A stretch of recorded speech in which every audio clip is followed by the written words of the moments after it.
어디에 떨어뜨렸습니까? 어디에 떨어뜨렸습니까? 라는 말씀의 제목으로 이제 함께 말씀 잠시 나누도록 하겠습니다. 5마리 원숭이 실험으로 알려진 심리 실험이 있습니다. 5마리의 원숭이를 한 우리 안에 가둬놓고 그 가운데에 이 사다리를 놓는 실험입니다. 그리고 그 사다리의 제일 위에는요, 이 원숭이가 가장 좋아하는 바나나를 놓습니다. 근데 이제 실험의 조건이 충족되었죠. 이제 어떤 실험이냐? 이제 원숭이 한 마리가 사다리를 오르려고 할 때마다 이 실험자는 이 5명 원숭이 모두에게 물을 뿌리는, 아주 차가운 물을 뿌리는 실험입니다. 이렇게 물을 뿌리고 나니 정신이 없어서 이제 바나나를 캐치하지 못하고 다시 내려오게 되겠죠. 얼마 지나지 않아 또 다른 원숭이가 이 바나나를 가지러 가려고 또 그 사다리를 오르려 할 때 실험자는 모두에게 이렇게 물을 뿌리게 됩니다. 그런데 이 상태에서 그 상태에서 한 명의 원숭이만 새로운 원숭이로 바꾸게 됩니다.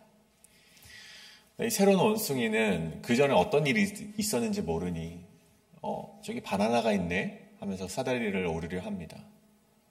그때 다른 원숭이들이 올라가지 못하도록 막 막습니다. 왜냐하면 저 원숭이가 올라가려고 한다면 또다시 물을 맞을 게 뻔하기 때문이죠. 근데 이 원숭이는 그냥 말리니까, 그냥 하지 말라고 하니까 안 합니다. 근데 그 상태로 한 명 한 명, 결국에는 물을 맞아본 적 없는 5명의 원숭이로 교체가 됩니다. 근데 이 원숭이들 중 한 명도 물에 맞아보진 않았지만 그 누구도 사다리에 오르려 하지 않는다는 것이죠. 왜인지도 모르고 왜 사다리에 올라가서 바나나를 캐치하면 안 되는지도 모른 채 그저 바나나를 먹지도 않고 그저 그 우리 안만 배회이게 되는 실험을 이제 5마리 원숭이 실험이라고 알려진 실험이었습니다. 이 실험을 통해 원숭이들은 이유도 모른 채 금기를 따르고 또 중요한 것을 포기해버린 무지한 수능이라는 결과를 보여주고 있습니다. 제가 왜 이런 말씀을 드렸는가? 여러분, 이 땅의 많은 교회가 마치 이와 같다는 것이죠. 그럼 처음에는요, 복음에 감격이 있었고 예수님에 대한 사랑으로 뜨겁게 이 사명을 감당하는 것이 바로 교회였습니다. 누구보다 예수님을 향한 사랑의 본질이 살아있는 것이 이 교회라는 공간이었죠. 그런데 시간이 흐릅니다. 세대가 교체가 되고 교체가 될 때마다 우리가 이렇게 하나님을 섬겨야 된다, 이렇게 해야지 하나님이 기뻐하신다라는 전통과 형식은 남았지만 왜 행해야 되는지는 몸소 체험하지 못하며 하나님의 사랑을 알지 못한 채 그 안에 중심을 잃어버리고 있는 것이 교회의 모습이 아닌가 우리는 생각해 보게 된다는 것입니다. 전통만 남은 교회, 형식만 남은 교회, 그런 교회가 바로 오늘 말씀의 에베소 교회였죠. 그러한 의미에서 오늘 본문의 말씀은 우리가 회복해야 될 교회의 정체성과 그 중심에 대해서 다시 일깨워주고 있다는 것입니다.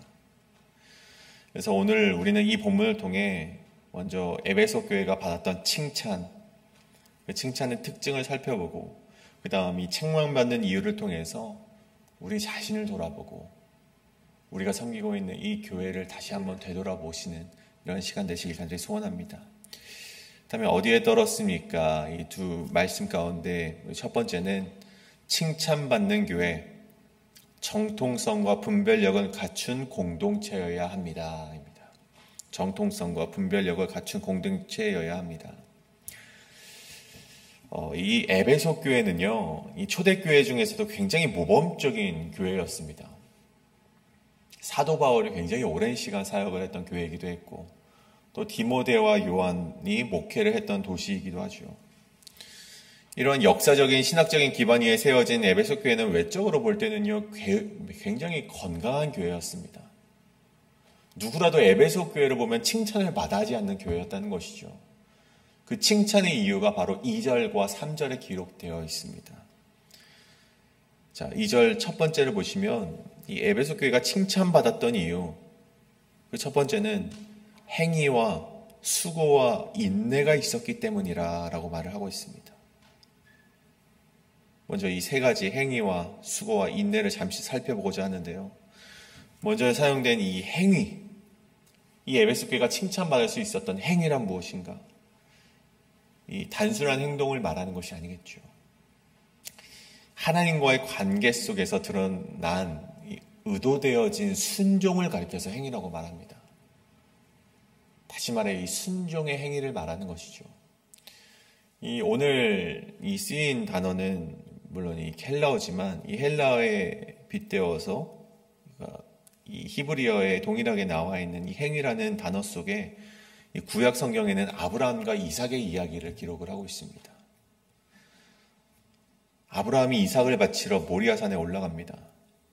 네, 모리아산에 올라간 이 행위, 그 순종의 행위를 가리켜서 오늘 에베소 교회가 칭찬받을 수 있었던 그 행위가 동일한 행위임을 오늘 말하고 있다는 것이죠. 여러분, 아브라함이 이삭을 바치러 갔던 그 행위가 여러분 단순한 행위입니까? 그냥 껍데기만 그렇게 하라니까 그렇게 했던 행위입니까? 그럼 어떻게 아들을 바치라는 행위가 그렇게 껍데기로만 지킬 수 있는 그 명령의 순종일 수 있겠습니까? 하나님을 믿는 믿음에서 비롯된 행위라는 것이죠. 오늘 에베소 교회가 칭찬받았던 이 행위는 정말 하나님을 향한 헌신과 열정이 있었던 그 순종에 비롯한 행위였다는 것입니다. 하나님께 드려진 신앙의 표현을 가졌던 것이 바로 에베소 교회의 첫 번째 특징이었습니다. 그렇다면 두 번째는 무엇인가? 바로 그들에게는 수고가 있었다는 것이죠. 이 수고 코포스라는 것은요, 육체적인 고생을 말합니다. 근데 보통 이 교회에서 이 육체적인 고생이라고 할 때는요, 사실은 우리가 수고했다 말은 하긴 하지만 우리 믿음에 있어서 그렇게 우리가 수고가 중요한가라는 생각을 할 때가 있습니다. 아마 이 성경을 우리가 오해하고 있기 때문이라 저는 말씀드리고 싶습니다. 보통 우리 개신교에서 우리 가장 중요하게 가지고 있는 진리가 있죠. 이신칭의, 행위로 구원을 받는 것이 아니라 믿음으로 구원에 이른다. 아마도 이러한 교리들과 또 전도서에 보시면 사람이 해야 할 수고하는 모든 수고가 무엇이 유익한가? 이러한 말들로 비롯되어서 우리의 신앙에서 정말 필요한 것은 이 마르다 같은 그런 열심이 아니라 마리아 같은 믿음의 정말 영적인 신앙이 더 중요하지 않은가 라고 생각하는 것이 아마 개신교의 가장 큰 오해지 않을까 싶습니다. 그렇다면 오늘 하나님께서 이 에베소 교회를 칭찬해 주셨던 그 수고란 어떤 맥락에서의 수고인가 우리가 다시 한번 생각해 보게 되는 것이죠. 오늘 본문에서 하나님이 기억하시는 그 수고란 무엇입니까? 고린도전서 15장 58절의 말씀처럼 믿는 이의 수고가 주 안에서 헛되지 않다라고 말하듯 믿음 안에서의 수고를 말하는 것입니다. 단순히 믿음 없이 그냥 이렇게 하면은 하나님이 그냥 좋아하시지 않을까, 그냥 봉사와 노동이 아니라 믿음 안에서 하나님께 순종하며 행하는 모든 수고가 하나님이 보시기에 기쁨이 된다는 것입니다. 새벽 끝나고 정말 누가 말하지 않아도 저 새벽 밖에 화단에 나가서 화단을 꾸미고 물을 뿌리고 또 이렇게 기쁜 마음으로 또 화장실 청소를 하시고 또 기쁜 마음으로 우리 2층 조이짐을 꾸미셨던 그 모든 수고가 바로 이 믿음 안에서 행해졌던 수고라 말씀할 수 있는 것이죠. 하나님께서는 에베소 교회가 행하는 모든 행위가 단순한 노동이 아니라 주 안에서 이루어지는 수고임을 알고 있었기 때문에 그들을 칭찬하셨다는 것입니다. 그리고 세 번째, 인내를 칭찬하셨는데, 인내는 어제 우리 목사님의 말씀을 통해서도 배웠듯 휘포모네라는 단어가 사용됩니다. 단순히 참고 견디는 것이 아니죠. 이 믿음 안에서 기대와 소망을 가지고 버티는 인내를 말합니다. 마치 요셉이 억울한 누명을 쓰고 감옥에 갇혔지만 하나님의 약속을 붙들고 버텼던 그런 인내를 말하는 것입니다. 에베소 교회는 이러한 행위와 수고와 인내의 실천으로 얼마나 외부에 많은 핍박이 있었습니까? 영지주의의 핍박이 있었고, 또 우리 에베소의 가장 유명한 이 여성의 신전, 아르테미스라는 여성의 사제들이 가득한 그런 분위기 속에서도 결국 그 신앙을 지켜내지 않습니까? 내부의 어려움은 왜 없었겠습니까? 그런 어려움 속에서도 복음을 지켜왔고 그 진리를 지켜왔고 그것을 아셨던 하나님께서 에베소 교회를 정말 칭찬을 하셨던 것을 우리가 보게 된다는 것입니다. 그런데 이뿐만이 아닙니다. 이들이 칭찬을 받을 수 있었던 이유는요, 이제부터 시작입니다. 이들은 영적 분별력과 정통성을 유지했다는 것입니다. 2절 하반절을 보십시오. 또 악한 자들을 용납하지 아니한 것과 자칭 사도라 하되 아닌 자들을 시험하여 그의 거짓된 것을 내가 드러낸 것과. 이 에베소 지역은요, 이 철학과 영지주의, 간단히 말하면 육신의 것은 그렇게 중요하지 않고 영적인 구원만을 계속해서 강조하는 그런 영지주의자들, 그런 자들의 공격과 이단 사상이 난무하던 도시 가운데 에베소 교회는 흘러가듯 그러한 사상에 물들지 않았다는 것입니다. 자칭 사도라는 자들을 시험에서 거짓됨을 밝혀냈는데, 여기서 시험이라는 단어, 에페이라사스라는 단어는요, 헬라어 법정에서 쓰이는 용어였습니다. 그러니까 단지 의심하고 단지 이것이 맞을까 틀릴까 우리 한번 생각해 볼까요? 아닌 것 같습니다 라고 해서 그냥 두루뭉술하게 넘어가는 것이 아니라 실제로 검증하고 실제로 이게 맞는가 틀린가 말씀에 빗대어 봐서 증명을 해낸 것이 바로 이 시험이라는 뜻이라는 것입니다. 에베소 교회는 그만큼 복음의 순전함을 지키기 위해 싸우는 교회였음을 오늘 에베소 교회가 보여주고 있다는 것이죠.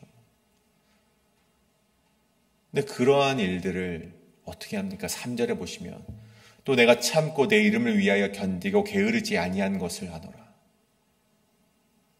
여러분, 단순히 한 번만 일회성으로만 순간적으로만 한 것이 아니라 지속적으로 주를 위하여 충성했음을, 지속적으로 참아냈음을 오늘 강조하고 있다는 것입니다. 여러분, 교회 사역과 신앙에 있어서 가장 중요한 또 한 가지의 기둥이 있다면 지속성에 있습니다. 여러분, 어쩌다 한 번 반짝이는 것은요, 사실은 우리의 마음속에 어떤 변화 없이도 가능합니다.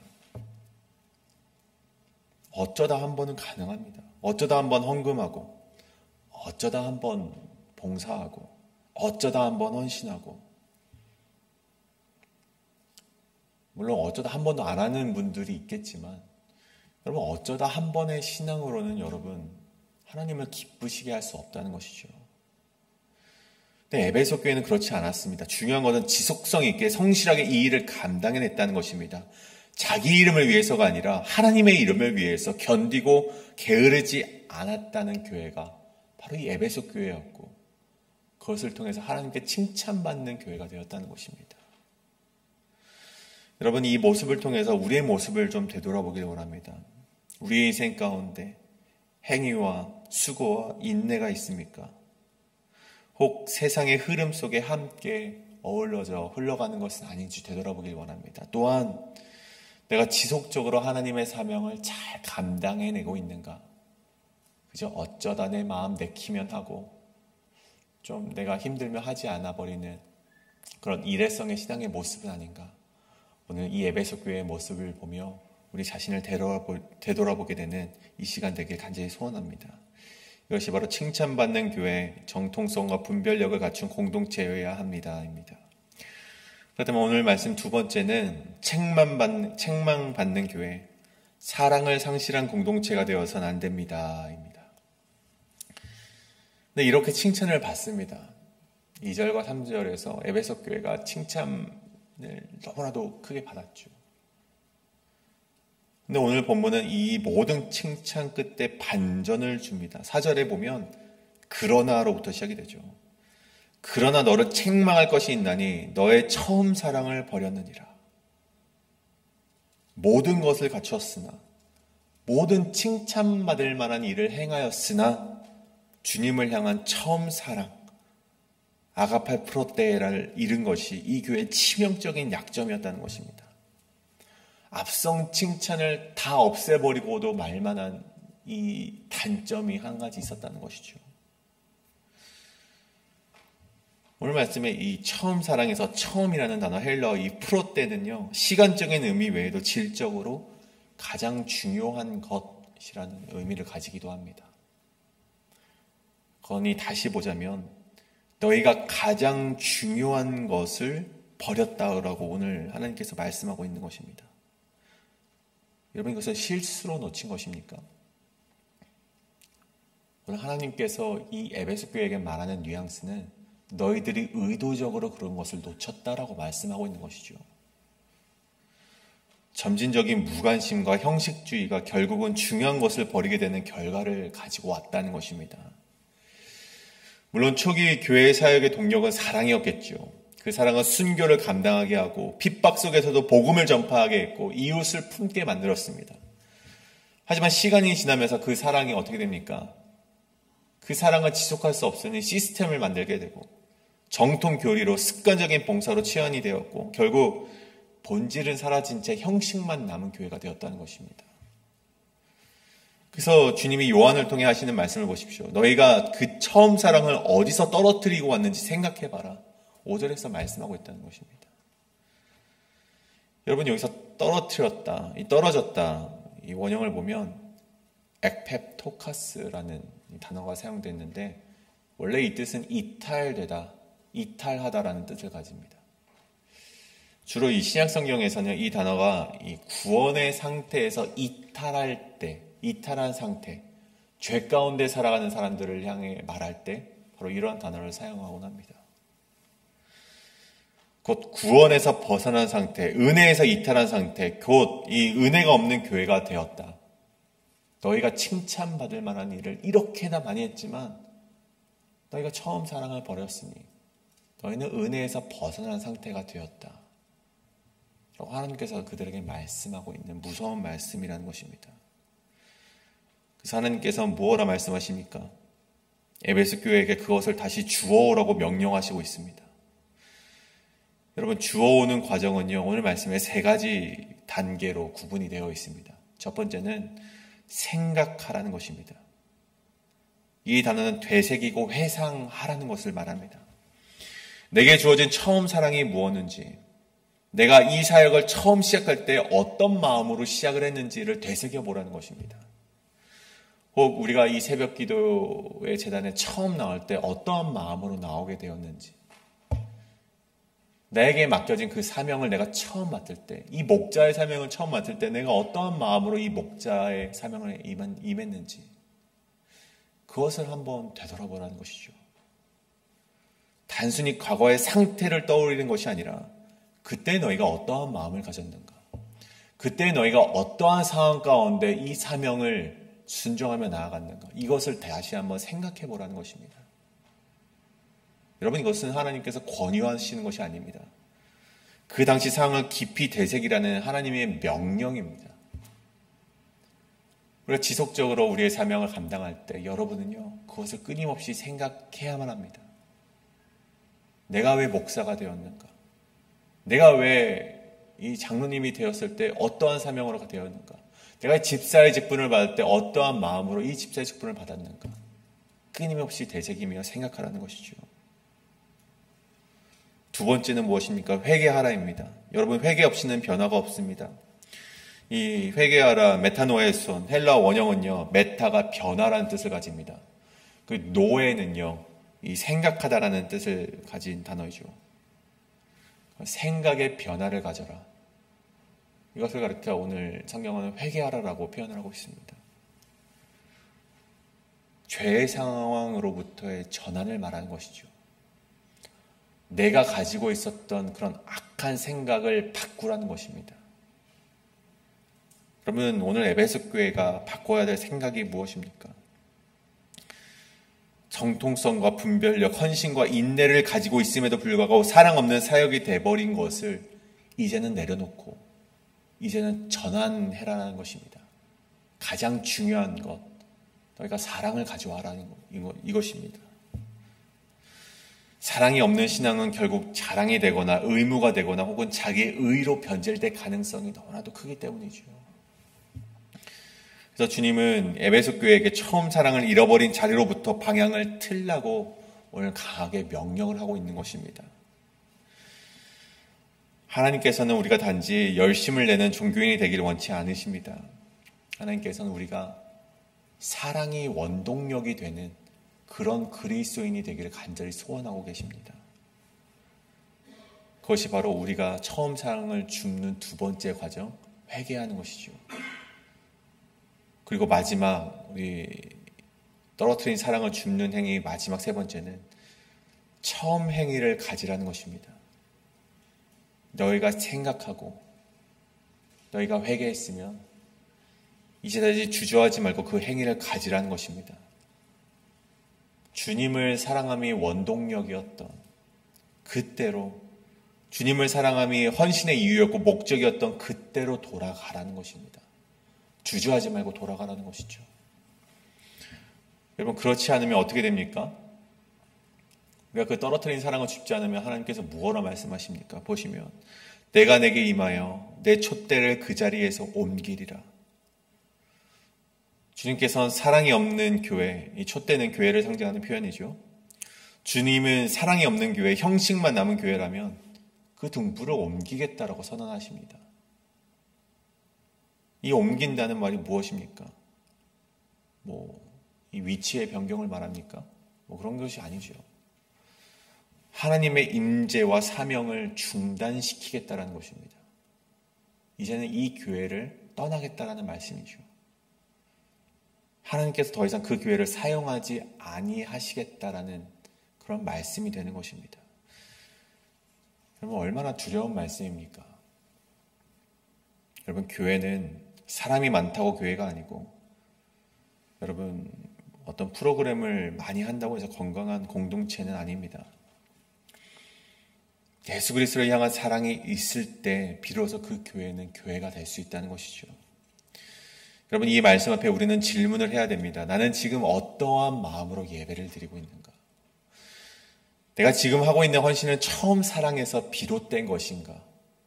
하나님을 향한 헌신과 하나님을 향한 그 마음을 품어낸 채 하는 예배인가? 사역인가? 사명인가? 그것을 되돌아봐야만 한다는 것이죠. 사랑하는 성도님, 에베소 교회는 그 당시 사람들이 보기에는 굉장히 완벽한 교회였습니다. 정통했으며 분별력이 있었고 열심히 사역했습니다. 하지만 주님이 보신 것은 사실 그러한 것이 아니었습니다. 주님께서 보신 것은 그 안에 있는 중심, 너희가 나를 사랑하느냐. 사랑이 없으면 아무것도 아니라는 것, 그것이 이 본문이 주는 핵심 메시지인 것입니다. 우리도 때때로 교회를 오래 다니다 보면 왜 하는지, 왜 섬기는지를 잊고 그저 늘 하던 대로 하는 경향이 있습니다. 앞서 이 원숭이 실험처럼 이유도 모른 채 습관과 형식만 따르는 교회가 충분히 될 수 있는 것이죠. 그때 주님은 오늘도 묻습니다. 너 처음 사랑을 아직도 가지고 있는가? 오늘 우리가 그 질문에 예 하나님이라고 대답할 수 있는 그 사랑을 되찾으시는 여러분이 되시길 간절히 소원합니다. 조직과 활동이 아니라 주님과의 관계, 사역과 봉사보다 더 앞선 예수님을 향한 사랑, 그 사랑이 회복될 때 이 가운데 촛대는 밝혀지게 될 것이고, 어제 우리 목사님 말씀처럼 우리 가운데 빛이 비추어질 것입니다. 오늘 이것을 가지고 함께 기도하길 원합니다. 하나님, 내가 단순히 반복되는 행위 가운데, 단순히 전통을 지키는 가운데 하나님을 사랑했다라고 말하는 신앙이 되지 않기를 원합니다. 내가 처음에 하나님께서 나를 만나셨던 그때를 기억하며 내가 그때의 사랑을 가지고 있지 않다면 회개함으로 말미암아 처음의 사랑을 다시 주어오는 그런 신앙인이 되게 하여 주시옵소서라고 이 시간 그 통성으로 기도하며 나아가시겠습니다. 기도합니다.